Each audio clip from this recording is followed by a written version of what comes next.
Dans ces caves-là, comme il y a très peu de variations de température, voilà, ça reste un peu la même atmosphère, il n'y a pas trop de danger qu'à l'intérieur ça s'éboule.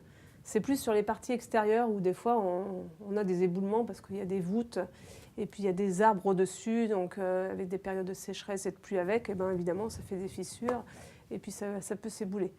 Donc après ben, on surveille, quoi, on est vigilant, mais je vous dis à l'intérieur, voilà, il y a moins de soucis à se faire. Et ce qui est bien aussi dans cette cave, c'est qu'on ne croit pas là, mais il y a plein de monde autour de nous. Il y a plein de chauves-souris. Et la LPO était venue recenser et je crois qu'ils avaient recensé 6 espèces de chauves-souris différentes. Il y a une vie, quoi. Il y a une vie. Après, voilà, elles sont là, elles sont tranquilles. Des fois, on en voit quelques-unes voler. Voilà, c'est pas méchant. Les 6 espèces, ça représente combien d'individus? Ouais. Il y a quelques années qu'ils sont venus, je me souviens plus. Ouais, mais il y en a pas mal. Hein. Ouais. Il y a pas mal de choses. Ça veut dire que, est-ce que ça, cette dimension de... Je voyais tout à l'heure dans l'autre bâti, là, tu as une affiche sur la chasse. Oui.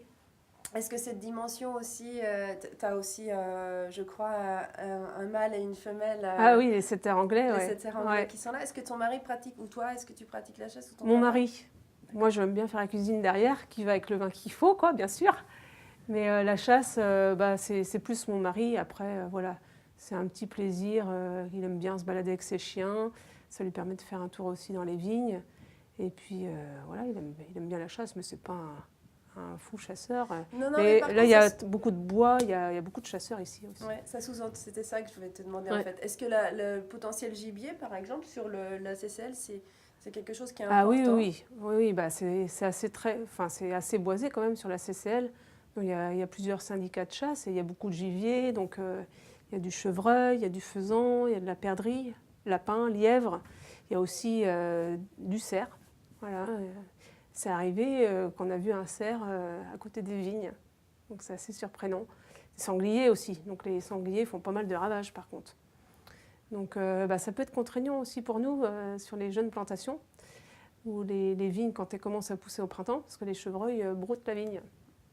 Ouais, donc il faut avoir cette vigilance-là. Voilà, c'est très joli, c'est vrai, mais voilà quoi. Et après, est-ce que ça veut dire aussi que c'est un territoire riche quand même? Oui. Parce qu'il y a la chasse, mais il y a aussi la pêche. Oui, bah oui, le Loir, la Loire, voilà, ouais. Comment est-ce qu'on... Est-ce que ça amène aussi une autre vie, une autre dimension? Bah, c'est le côté nature. Moi et mon mari et mes enfants, on aime bien tout ce qui touche à la nature. Donc ils sont très sensibles. Mes garçons, bah, ils aiment bien aller faire un petit tour de pêche ou accompagner papa quand il est tout seul pour faire un petit tour de chasse avec les chiens. Donc ça, ils adorent. Aller aux champignons, voilà quoi. Ça, on est amoureux de la nature, ça c'est vrai.